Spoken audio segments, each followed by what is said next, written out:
Olá! Vivemos nos últimos meses uma nova onda de infecções pela Covid-19.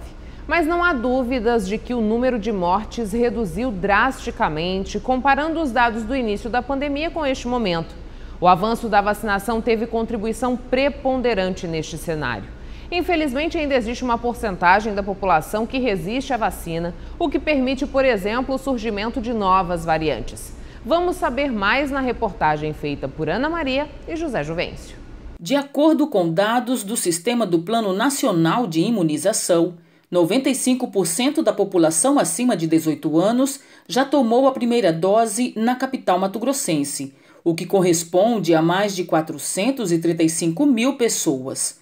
O número de adolescentes de 12 a 17 anos ainda é considerado baixo, como explica o coordenador de programas estratégicos da Secretaria Municipal de Saúde, o Wellington Assunção. A gente tem tido aí uma certa resistência ainda, né? Uma procura abaixo do que nós esperávamos pelo tanto de unidade básica que está disponibilizando a vacina para eles, né? Nós atingimos até o presente momento um quantitativo aí de 79% na primeira dose e a gente ressalta que há muitos adolescentes com a segunda dose atrasada, né? Considerando que até o momento nós temos apenas 43% de adolescentes vacinados com a segunda dose. Com relação à vacinação das crianças de 5 a 11 anos, pouco mais de 12% da meta foi atingida até o momento. De acordo com a Prefeitura de Cuiabá, os dados referentes à vacinação infantil são contabilizados de acordo com a contagem de aplicação de doses pelos locais de imunização, ou seja, os dados são digitados no sistema e às vezes demoram um pouco para serem contabilizados pelo Ministério da Saúde. A Prefeitura da capital assegura que mais de 7 mil crianças já foram vacinadas. A exemplo do Cauã, que, segundo a mãe do garoto, ele mesmo tomou a iniciativa de buscar a imunização. Quando surgiu, ele foi o primeiro de falar para mim: mãe, eu quero vacinar. Aí eu senti um pouco de medo, fiquei em dúvida, né? Eu falei, não, mas assim, eu pesquisei e vi que muitas crianças, principalmente em São Paulo, 50% das crianças já tinham vacinado e nunca tinha acontecido nada. Falei, não, eu não vou negar isso a ele, né? Então, assim, é uma coisa que eu acho que todas as mães têm que se conscientizar, que é uma coisa que vai fazer bem para os seus filhos. Então, assim, eu não ia carregar um peso desse, que acontecesse alguma coisa com ele e eu não tivesse trazido ele para vacinar. Peso que Micaele também não quer carregar. Tanto é que, vencido o intervalo da primeira e a segunda dose, ela veio logo garantir a imunização e mandou um recado para as pessoas que insistem em protelar a vacinação. Na verdade, as pessoas ainda continuam teimando, né, sobre a importância, questionando a importância da vacina do Covid. E cada dia que passa, quanto menos as pessoas se vacinam, mais mortes a gente tem, mais perdas a gente tem. Então, as pessoas que têm alguém próximo, que perdeu algum ente, algum amigo, alguém muito importante, que sabe realmente o quanto importa. Os adultos insistem em não entender o que as crianças já compreenderam faz tempo. Vacina salva vidas. Não saia daí, o Papo com Ela volta já já.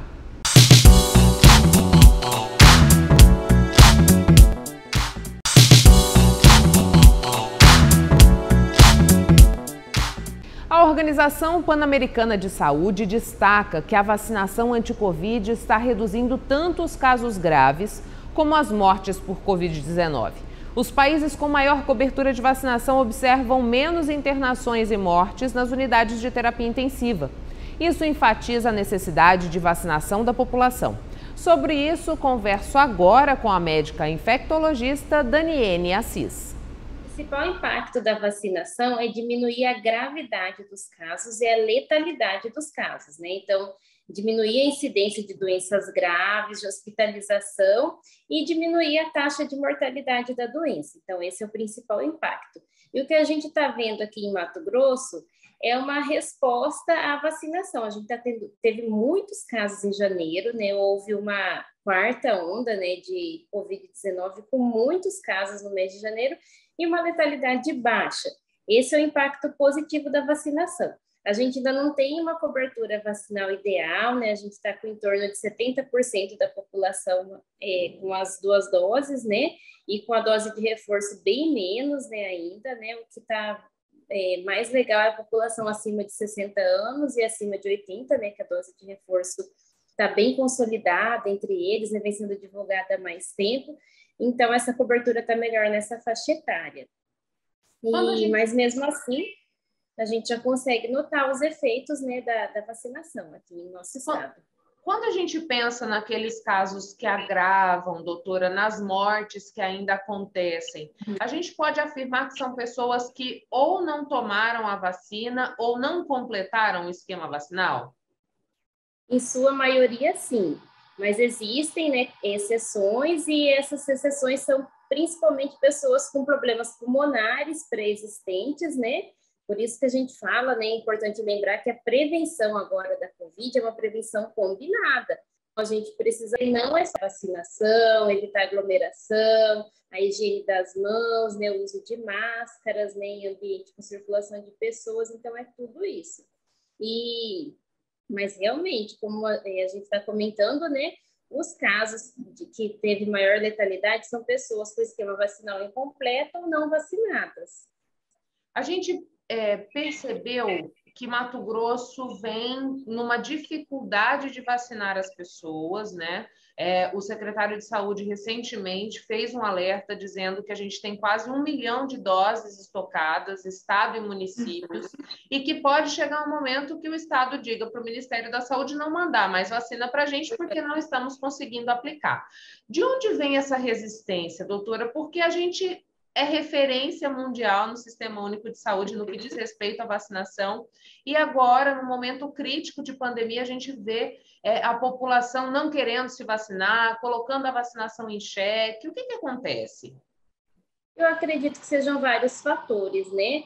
Agora, como a gente tem uma variante menos agressiva em termos de gravidade, letalidade, que a gente não pode atribuir somente à vacina, eu acho que as pessoas relaxaram um pouquinho, banalizaram um pouco o Covid-19, porque não tem mais aquela letalidade, aquela gravidade do início. Acho que esse é um dos fatores. Aí, outro fator são as fake news, né? Porque circula muita notícia falsa em relação à vacinação, a efeitos colaterais da vacina, que não tem nem como se comprovar esse tipo de efeito, e mesmo assim, isso é disseminado como uma verdade, né? E o que é muito prejudicial para a cobertura vacinal, porque muita gente não tem acesso a dados confiáveis. Você fazer uma busca científica é diferente de você jogar algum termo no Google, né, e procurar alguma informação sobre aquilo. Vem muita coisa falsa, né? Vem muita coisa incompleta. Então, eu acho que grande parte disso, dessa resistência, é a questão do acesso ao conhecimento, aos artigos científicos, né? Então, isso também contribui. E qual que é o prejuízo quando a gente pensa em saúde pública, né? Quando a gente não consegue atingir esse mínimo esperado de vacinação, como a senhora disse, a nossa cobertura está em volta de 70%, a gente precisa avançar com isso. Quais são os prejuízos que a gente tem quando pensa na coletividade, doutora? Então, o prejuízo principal são para essas pessoas, né, que têm problemas de saúde, né, já têm condições instaladas, né, que vão acarretar numa maior gravidade caso elas contraiam, né, a infecção. Tem o prejuízo para a população que ainda não conseguiu se vacinar, no nosso caso, as crianças, né? Então, quanto mais circulação do vírus, mais ele vai atingir as faixas etárias das populações que ainda não estão vacinadas, né? Então, esse é um outro risco. Surto nas escolas, né? É um risco, né? Uma questão a se pensar, a se preocupar, porque os estudos, né? Os dados que a gente tem de saúde mostram, né? Que a Covid-19, por mais que seja tranquila em criança, aumentou sim o número de hospitalização na infância, né? Aumentou sim o número de mortes na infância depois que a gente começou a ter a pandemia.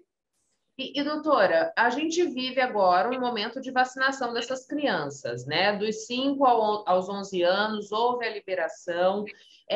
E ainda, como que está isso? A gente tá conseguindo caminhar no que diz respeito à vacinação das crianças, os pais ainda estão resistentes, muitos questionam, por exemplo, os efeitos colaterais da vacina, o que que vale mais a pena, né? Se o risco-benefício é maior do que a possibilidade de prejuízo. Podia falar um pouquinho disso para a gente?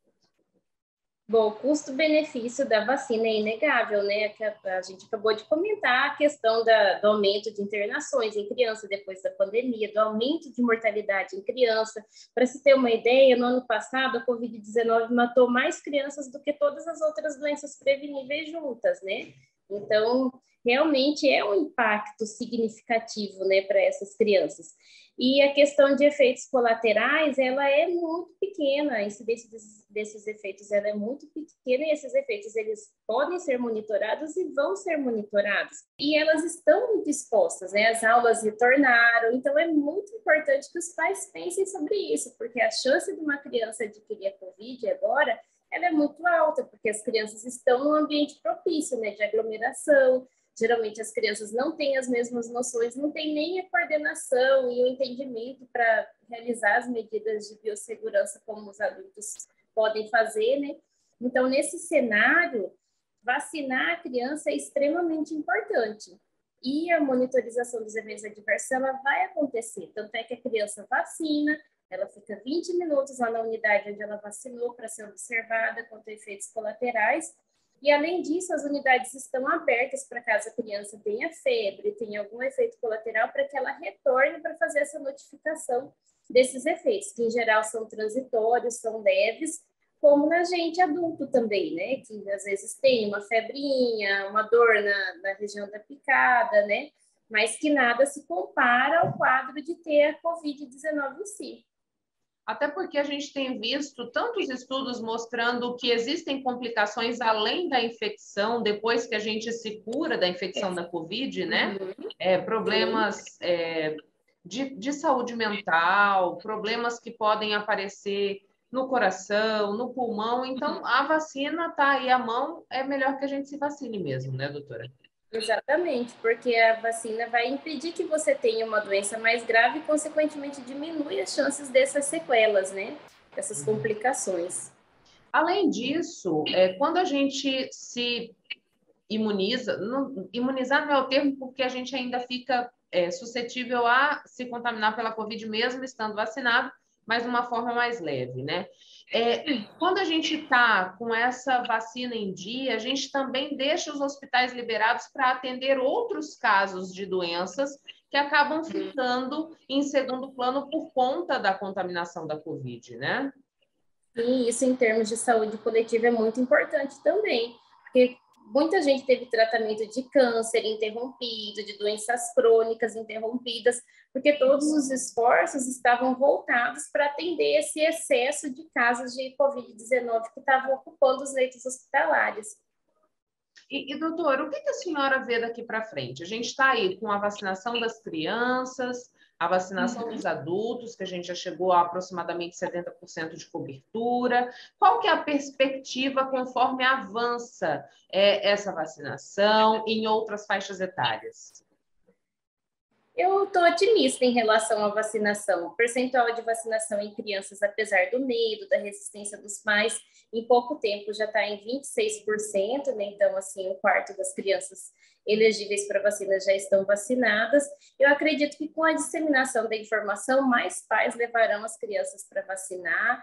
E isso é muito importante para a população como um todo, né? Não só para as crianças, mas para os idosinhos, para as pessoas que têm comorbidades, né, que podem ter complicação. E é um momento em que a pandemia não acabou, né? Se a gente for ver, a gente tem notícias do mundo todo de casos novos todos os dias no Brasil e também no mundo.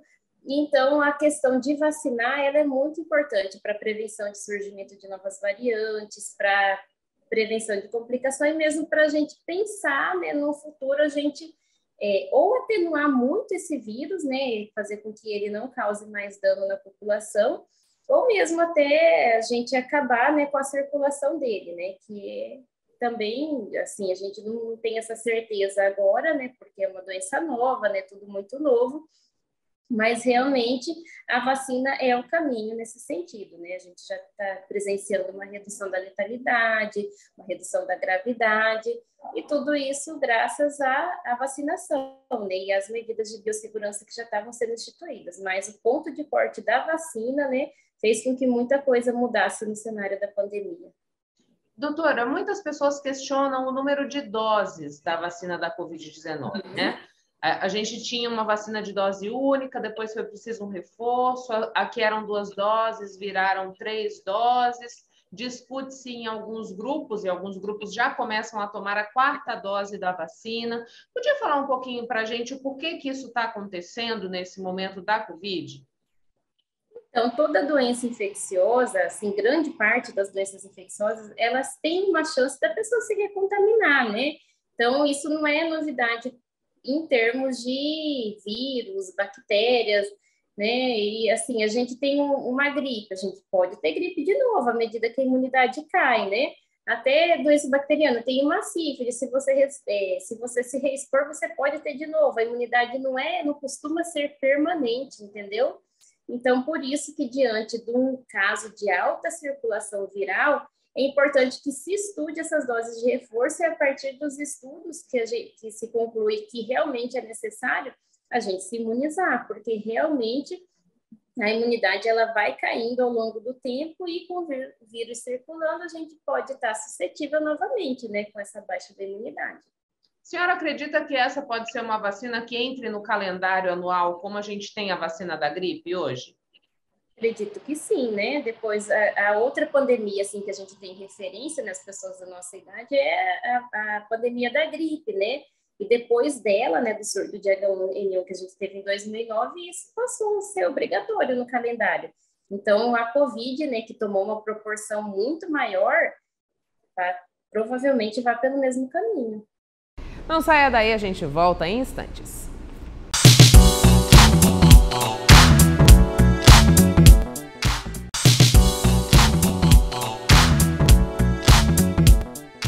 No Dia Internacional da Mulher, a gente escolheu discutir um assunto que ainda causa polêmica: a escolha pela não maternidade.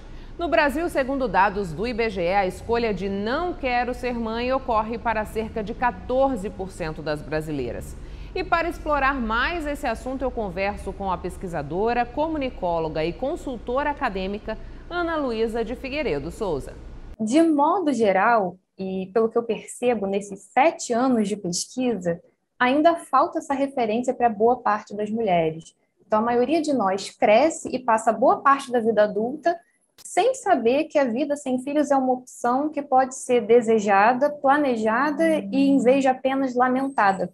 Porque quando a não maternidade aparece, se a gente pensar nas representações midiáticas, né, no imaginário coletivo, nas próprias conversas cotidianas, ela geralmente vem com esse sentido de pena, né? Ai, coitadinha, não conseguiu ter filho, de alguma coisa que não deu certo, né? De falta, de erro, de incompletude. Então, é mais difícil você encontrar a não maternidade representada como uma escolha viável e que pode trazer satisfação, felicidade, maturidade, tudo aquilo que dizem que só a maternidade traz para as mulheres. O que tem acontecido nesses últimos anos é um movimento de mulheres voluntariamente sem filhos, né? Que escolhem não ter filhos, que passam a falar sobre essa escolha e suas consequências, principalmente por meio de comunidades online, que é o que investigo agora no doutorado. Então, essas mulheres estão construindo o que seria esse estilo de vida sem filhos a partir das suas vivências e, muitas vezes, em interlocução com aquilo que as mães contam sobre a maternidade. Então, um movimento alimenta o outro. Então, pela primeira vez em muitos séculos, as mulheres conseguem achar, agora sim, referências sobre a não maternidade que a apresentam como um caminho possível e elegível. E a partir daí elas podem perceber que talvez, opa, eu não preciso ter filhos se eu não me sentir confortável com isso. Eu não sou obrigada, esse não é o único destino que me cabe. E a gente está tendo uma mudança muito significativa disso agora. E a gente tem um perfil, Ana, de quem são essas mulheres que estão optando por essa escolha e o que elas almejam quando elas pensam na não maternidade? É um cuidado muito grande que eu tenho quando eu vou falar, né, tratar das mulheres sem filhos na minha pesquisa, é justamente não tratá-las como se elas fossem de um único perfil, né? Transformar esse grupo que é variado e complexo não digo nem no estereótipo, mas como se a gente pudesse pegar algumas vivências dentro desse grupo para representar esse grupo como um todo. E cada vez mais eu percebo o quanto existem nuances dentro desse coletivo que se chamam de mulheres sem filhos. Então, eu acho que a gente precisa traçar um panorama geral desse grupo antes de tentar traçar padrões. Dito isso, claro, existem alguns elementos que se repetem com maior frequência, né, entre as que escolhem não ter filhos. Então, por exemplo, muitas vão dizer que prezam pela liberdade e que, na visão delas, os filhos comprometeriam esse estilo de vida mais livre. Só que liberdade tem sentido diferente para mulheres diferentes. Então, umas vão entender liberdade como, por exemplo, ter mais dinheiro para poder fazer mais coisas com esse dinheiro voltados para ela. Outras vão entender como viajar pelo mundo, principalmente. E outras vão entender que é ter mais tempo para se dedicar a uma causa social, uma causa ambiental, com mais tranquilidade. Então, o ideal é a gente entender que uma única pessoa não dá conta desse todo, né? Para a gente fazer retratos mais justos dessa população que foi tão negligenciada nos registros e representações coletivas. De fato, a gente precisaria perguntar para cada uma delas o que vocês esperam da não maternidade, porque tem sentidos diferentes para cada uma. E o que te levou a fazer essa pesquisa, Ana? Na verdade, ela veio como um resultado da minha pesquisa anterior, que eu ainda dou continuidade, né, que foi do meu mestrado, em que eu investigo narrativas pessoais de mulheres sobre a maternidade nas mídias sociais. Só que eu falo das mulheres em geral, eu não foco apenas nas mães, eu vejo como mães e mulheres sem filhos estão falando da maternidade.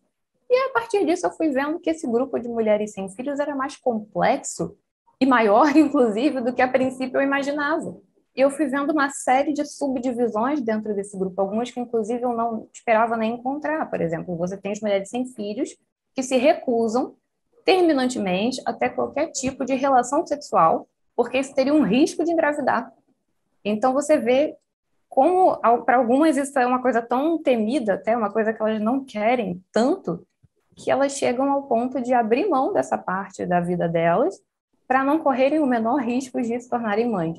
Então, diante disso, eu fui procurar, né, se tinham outros trabalhos falando sobre aqui no Brasil, e do mesmo modo que, na época que eu comecei a pesquisa de mestrado, quase não haviam trabalhos falando sobre maternidade na cultura digital, eu fui uma das pessoas que realmente inaugurou isso na área de comunicação, não tinha nada sobre mulheres sem filhos nas mídias digitais e mesmo fora das mídias digitais, né, como um grupo que valia a pena ser investigado.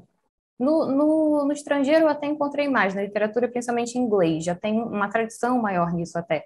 Mas aqui no Brasil ainda é muito pouco. Tem uns termos até que se usam lá fora, que pró-natalismo, né, child free, que aqui eles geram muita polêmica, muito desentendimento, ou as pessoas não conhecem mesmo. Então eu falei, poxa, isso aqui está me interessando, é rico, é algo extremamente atual, porque agora a gente está vendo, né, surgirem essas narrativas de mulheres sem filhos, falando sobre isso pela primeira vez em muito tempo. E aí eu decidi, então, focar minha pesquisa de doutorado nisso. Claro que eu vou sempre falar de maternidade, eu acho que são vivências que caminham em paralelo. Não tem como discutir vida sem filhos, né, sendo mulher, sem você falar de maternidade de alguma forma, mas o meu foco dessa vez são as mulheres sem filhos. Tanto as que escolhem não ter filhos, as que estão indecisas e as que não escolheram, mas acabaram sem filhos. E, Ana, como que é a reação da nossa sociedade frente a essa decisão de mulheres de não terem filhos, né? Ainda é um tabu, ainda é visto com maus olhos. O que você tem visto nessa pesquisa que você está realizando? São reações variadas, a gente até tem reações de apoio, inclusive muitas mães que apoiam, principalmente nas mídias sociais. Geralmente são as mesmas mães que vão problematizar, né, a maternidade como compulsória, falando dos problemas que ela também traz, e aí colocando a vida sem filhos como opção viável para essas mulheres.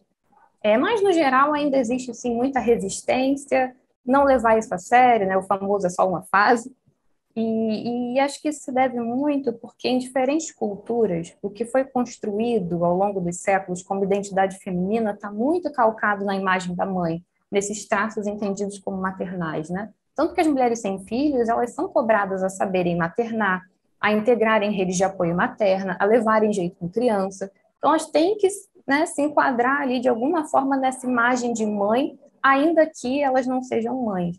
Então, a gente, ainda por cima, ainda vive numa sociedade que é pró-natalista. ou seja, que estimula e celebra o nascimento de crianças que ocupam o lugar de filhos, que a gente vive um modelo social que se sustenta sobre esse modelo da família nuclear, né? Um pai, uma mãe e seus filhos. A gente até tem variações desse modelo, né? 2 mães, 2 pais, uma mãe solo, um pai solo, mas ainda assim são famílias nucleares. E a gente se constrói enquanto sociedade, enquanto coletivo, em cima dessa estrutura. Então, você não querer ter filhos vai contra o que foi estabelecido como feminino e contra o que mantém essa estrutura social em que a gente vive. Vai até contra os discursos biologizantes, né, da área da biologia, que também são socialmente construídos e que dizem, por exemplo, que os seres vivos têm o desejo de reprodução como algo instintivo. Logo, se você não tem esse desejo, tem alguma coisa de errado com você, porque se todo mundo tivesse a mesma vontade que você, no caso, a não vontade de ter filhos, a humanidade acabaria. Então, essa escolha pela vida sem filhos, ela coloca todas essas construções em xeque. E acho que, no fim das contas, acaba mostrando isso. São construções, não são verdades absolutas. E, para muita gente, isso é desconfortável. Porque a gente tem uma sociedade e uma cultura construídas em cima dessas premissas. E Ana, a gente está nessa perspectiva de discutir a mulher e suas escolhas por conta do Dia Internacional da Mulher. Então, eu queria deixar para você aberto nesse momento, diante de tudo que você vivenciou, pesquisando mulheres, tratando agora mais profundamente das mulheres que optam por não ter filhos, dessa possibilidade, dessa importância da mulher tomar para si a decisão de ser quem ela quiser ser. Não, sim, é muito importante e é aquilo, vem de um movimento histórico, não é dado. E acho que talvez as mulheres sem filhos sejam as que mais, voluntariamente sem filhos, né? Sejam as que mais percebam isso, porque até pouquíssimo tempo atrás sequer se falava sobre isso, sequer era visto como algo que valia a pena ser debatido, e agora está sendo trazido com cada vez mais força e com cada vez mais nuances.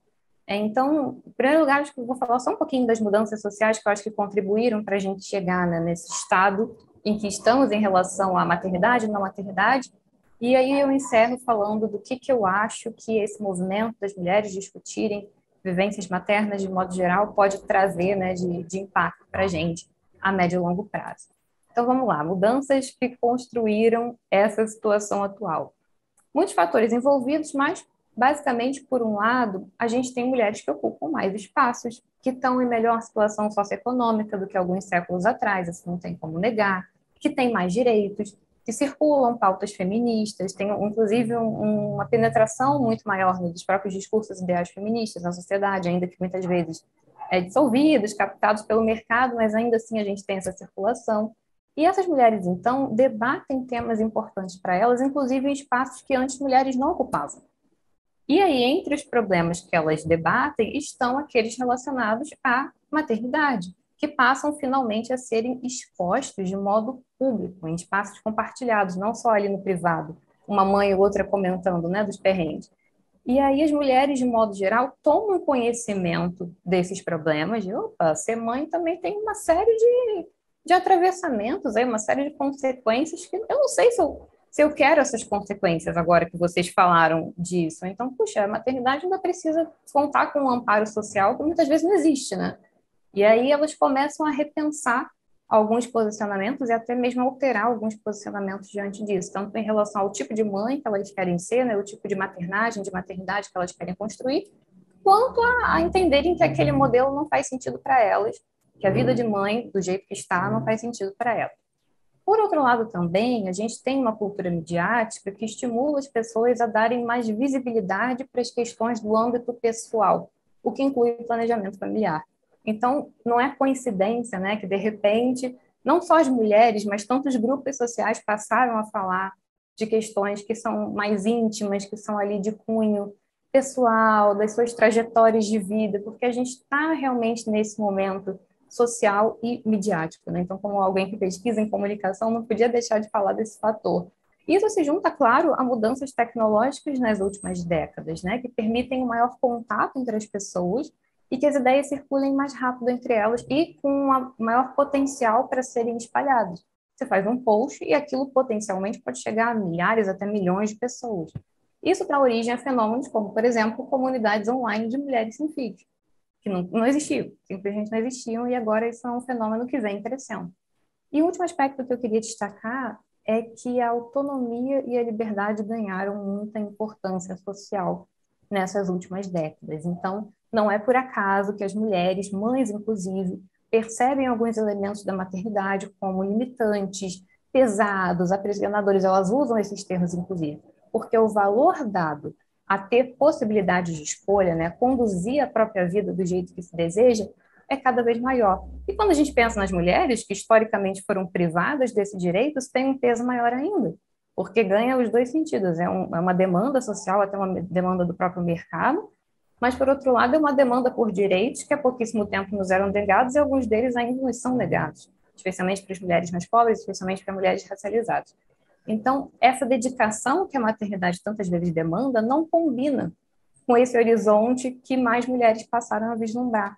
Tem aspectos ali que não batem. Você pede uma dedicação muito grande da maternidade, uma doação muito grande, um investimento de tempo, de energia, de financeiro, inclusive, muito grande. Ao mesmo tempo, você quer que as pessoas sejam livres e possam escolher entre o maior leque possível de plano. Não dá. Muitas vezes não dá. Então, as mulheres começam a pesar isso. Tanto para reformular que estilo de maternidade a gente quer, o que estilo de maternidade, a chamada maternidade possível, né? A gente pode ter, afinal de contas, esquece esse ideal aí, vamos ver o que a gente é capaz de fazer, o que faz sentido para mim, quanto para falar, não faz sentido para mim. E eu vou construir minha vida sem me tornar mãe.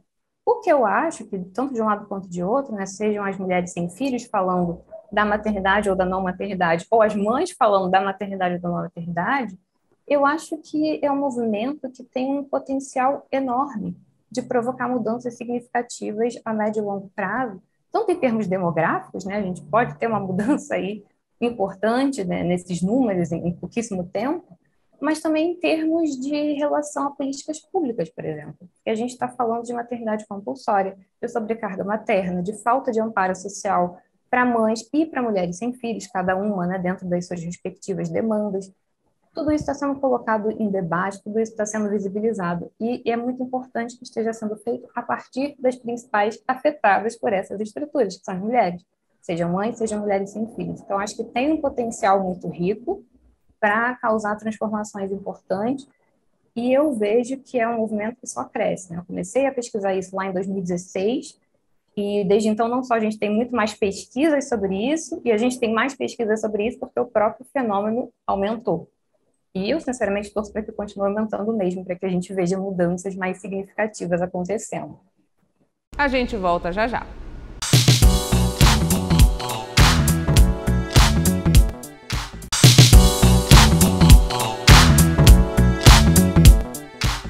Empreendedorismo feminino é uma bandeira de libertação que mulheres corajosas do século XXI levantam com muito esforço para demonstrar a importância do despertar e a transformação processada por um longo caminho de terapia e aceitação. No quadro Perfil de hoje, você vai conhecer a história de algumas mulheres terapeutas que auxiliam no processo de ajudar pessoas a assumirem o comando de suas vidas como protagonistas, com um olhar sistêmico e integrativo. Juntas, essa história deu até mesmo um livro.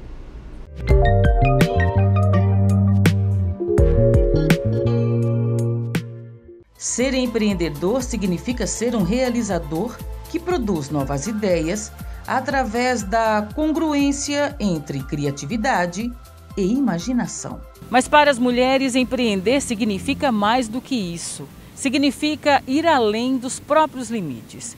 No caso das personagens desta reportagem, empreender significa também levar consigo outras mulheres e mostrar para elas novas possibilidades em todas as áreas da vida. Esta é Elaine Paiva, uma profissional muito bem-sucedida no meio jurídico e que viu a vida mudar a partir do momento em que se tornou mãe. Segundo Elaine, a maternidade despertou nela uma inquietação que até então desconhecia. Quando o meu filho nasceu, eu senti uma necessidade de mudança, de transformação na minha vida, onde eu comecei a olhar para a minha carreira, olhar, na verdade, para a minha família, porque justamente a minha profissão anterior, eu não tinha tempo para isso. Eu quase não ficava em casa, era em função do meu trabalho. Eu sou muito grata ao que a minha primeira profissão me trouxe. Só que eu sentia muito desgaste físico, mental, e eu sabia que tinha alguma coisa errada ali. Todos esses questionamentos levaram Elaine a buscar a terapia.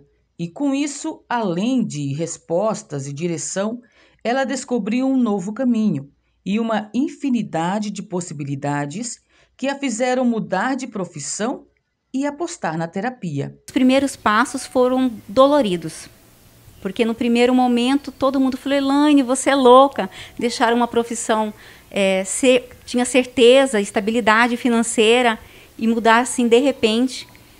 Mas eu sentia um chamado, era algo que eu precisava para a minha vida. E a partir do momento que você transforma a sua vida, você consegue transformar a vida de todos à sua volta. E como transforma? Carla Fonseca que o diga. Servidora pública do município de Porto Esperidião, essa dentista não mudou de profissão, mas a uniu à terapia. E isso fez toda a diferença. Algumas pessoas brincam comigo e falam assim: ah, mas a dentista é terapeuta, não tem nada a ver uma coisa com a outra. Tem. Antes eu buscava só aquele sorriso bonito na face. Hoje eu busco o sorriso da alma. Eu fiquei muito ambiciosa. Também. Tá? Então, assim, demorou muito para eu entender o sentido disso, sabe? Conectar tudo isso. Foi uma jornada, são 5 anos que eu venho trabalhando isso. Cada ano eu trago mais uma prática, mais uma terapia, sabe? Para poder integrar e fazer um trabalho bem bacana com os pacientes. Então, eu não digo que eu deixei uma coisa para ser outra. Eu unifiquei. A terapia também uniu Carla a Elaine. E as experiências e vivências dessas duas mulheres estão nas páginas do livro Ametista, Mulheres Empreendedoras que Transformam. O livro conta ainda com mais 8 mulheres, o que significa mais 8 narrativas que trazem histórias de mulheres empreendedoras que ajudam outras mulheres a descobrir mais e mais possibilidades de serem justamente mais.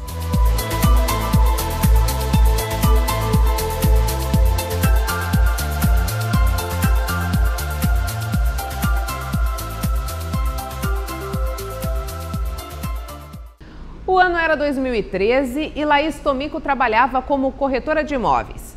Com o esfriamento do mercado devido à Copa de 2014 no Brasil, ela trabalhava também como freelancer em uma companhia telefônica. Nesse mesmo ano, após um acidente de moto, Laís perde o seu marido. Além de lidar com o luto, ela precisava sustentar a sua filha, Luna, na época com 2 anos de idade. Era preciso uma alternativa que pagasse as contas, mas também possibilitasse ter tempo com a sua filha. Essa história emocionante você acompanha agora no nosso quadro Superação.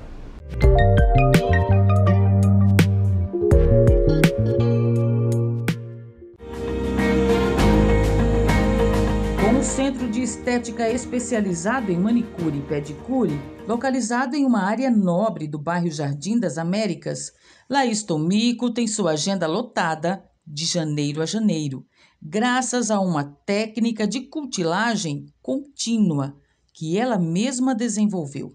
Antes de alcançar independência financeira, reconhecimento e sucesso profissional, Laís Tomico teve que enfrentar muitas dores e superar muitos desafios. Ainda muito jovem, a empresária perdeu o marido em um acidente de moto. Sozinha e com uma filha pequena para criar, essa mulher de fibra tomou as rédeas do próprio destino e passou a escrever a própria história. Foi assim, uma coisa muito repentina, né? Não tinha ideia, né? Um acidente levou ele assim tão repente, né? Tão rápido, e ficar com uma criança de 2 anos tendo que prover e educar, cuidar, né? É realmente uma coisa muito difícil. Não foi fácil, trabalhava na rua, né? Na época, nada a ver com o ramo das unhas. E desprender o dia inteiro, né, do horário comercial ali para ficar trabalhando, não dava certo porque tinha ela para cuidar, né? A minha cunhada, que na época fazia as unhas, né, falou para mim: Laís, por que você não tenta trabalhar com a unha de fibra?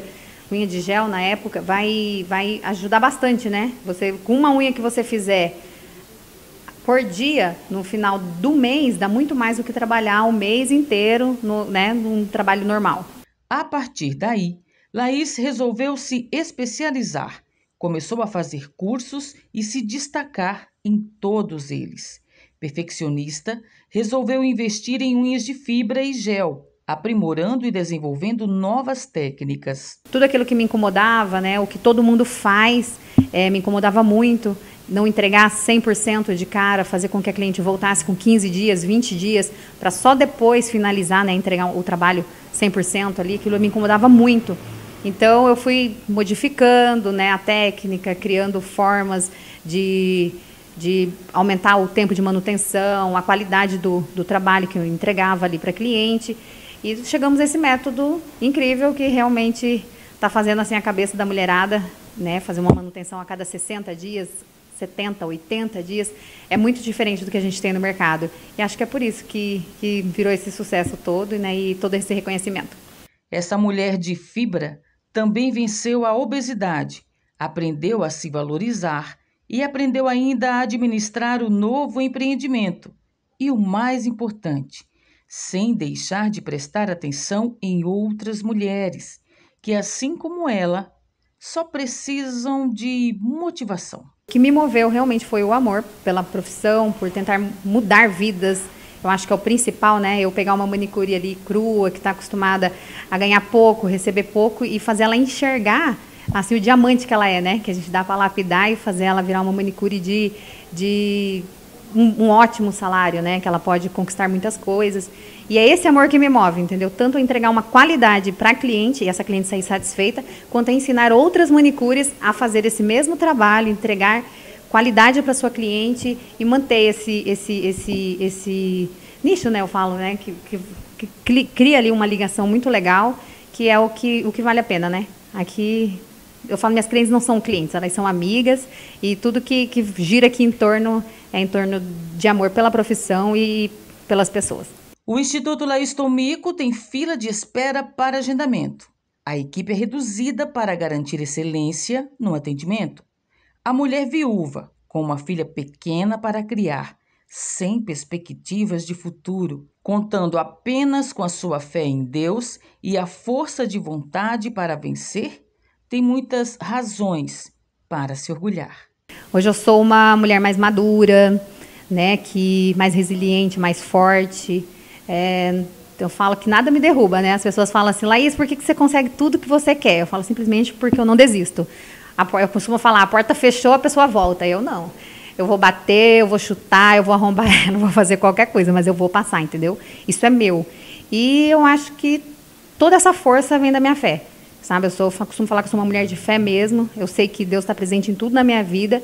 E tudo que eu realizo, eu pergunto antes, né? Eu tenho uma forminha aqui, minha, bem íntima, de perguntar, de saber dele, né? Se eu estou no caminho certo. E diante das respostas, eu vou tomando rumos na minha vida. E tem funcionado até hoje, então eu tenho certeza que ele está comigo. Mas eu sou uma mulher de fé hoje, bem diferente do começo.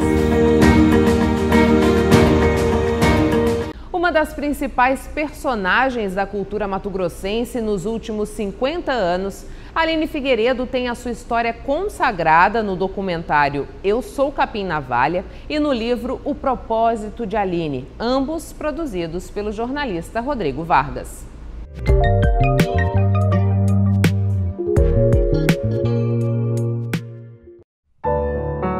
Aline significa pequena nobre. Que feliz coincidência, se é que elas existem. Um nome assim para uma mulher tão peculiar como Aline Figueiredo. Uma mulher à frente do seu tempo, corajosa, determinada e inspiradora, cujas histórias viraram um livro e documentário. Rodrigo Vargas, jornalista e escritor, é o responsável por 2 obras que revelam fatos curiosos sobre uma das personalidades mais importantes da cultura mato-grossense, que costuma impressionar já à primeira vista, como ele mesmo conta. Em algumas vezes eu fui pautado para ir procurar a Aline E sempre quando isso acontecia, o editor falava para tomar cuidado. Olha, toma cuidado com a Aline, olha, fala com calma com ela, olha, não se assuste, né? E de fato, ao conversar com a Aline, você percebia que era uma figura diferente, uma figura assim, impaciente, mas ao mesmo tempo uma figura adorável, assim, uma figura que no primeiro momento já te conquistava, assim, não só pela quantidade de conhecimento que ela tem, mas por passar mesmo uma vivacidade, assim. Ela é uma pessoa que tem uma energia que te contagia, assim. E isso aconteceu comigo em todas as vezes que eu conversei com ela, e eu sempre achei ela uma personagem muito, muito marcante. E Aline marcou o jovem jornalista de tal forma que ele resolveu escrever sobre ela, cujas histórias se transformaram no livro O Propósito de Aline. Os capítulos descrevem a infância, a adolescência e a vida adulta, repletas de reviravoltas e histórias como essa. Ela com 20 anos de idade, cismou de fazer uma exposição de arte que reunisse todos os artistas do então Mato Grosso Uno, né? Naquela época o Mato Grosso era um só.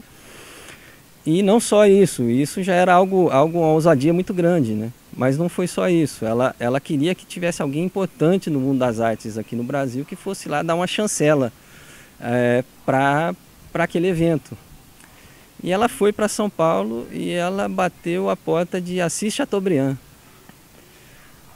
Sem o conhecê-lo, bateu a porta sem avisar. Ele era uma das figuras mais importantes do Brasil, recebia políticos, jornalistas, políticos internacionais, embaixadores, enfim. E aquela menina desconhecida de Mato Grosso foi lá bater na porta dele e conseguiu fazer com que o Chateaubriand designasse uma figura também importantíssima das artes no Brasil, que é o Pietro Maria Abad, que era o diretor do Museu de Arte de São Paulo. E ele, muito a contragosto, porque era participar de uma exposição de arte no interior do Mato Grosso, ele não sabia nem que artistas que existiam lá, e ele estava muito contrariado de fazer essa viagem, mas manda quem pode e obedece quem tem juízo, né? E ele foi para Campo Grande, a exposição foi lá, e essa exposição em específico, ela é considerada um marco na história das artes aqui em Mato Grosso. Ela, assim, ela é comparada em impacto, né, aqui na cena local, à Semana de Arte Moderna de 1922, lá em São Paulo. Então foi algo que ela tirou praticamente do zero.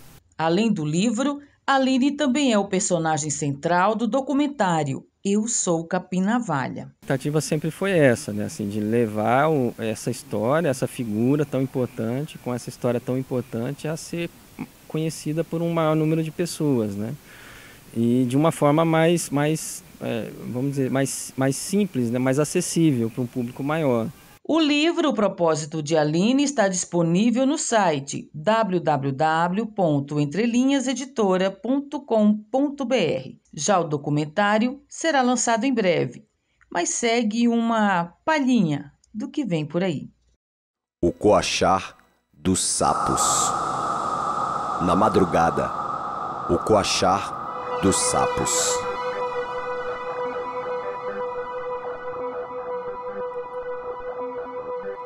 O coxo no curral, o boi no sertão.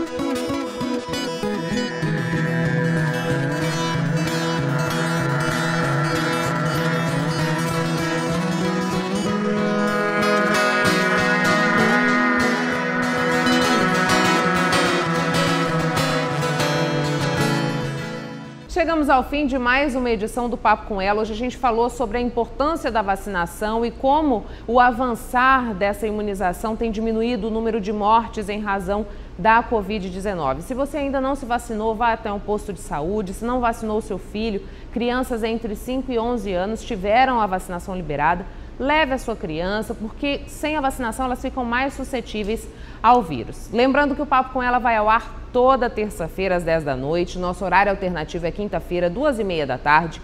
E você pode nos ajudar a fazer o Papo com Ela. Mande a sua sugestão, o que você gostaria de ver discutido aqui no programa. Podem ser sugestões também para os nossos quadros. A gente fica muito feliz em receber a sua contribuição. Para isso, você pode entrar em contato com a gente pelos nossos canais nas redes sociais. A gente está no Facebook, no Instagram e temos também o e-mail papocomelatbo@gmail.com. Tenham todos uma excelente semana e a gente volta na semana que vem trazendo muito mais informação para você. Até lá!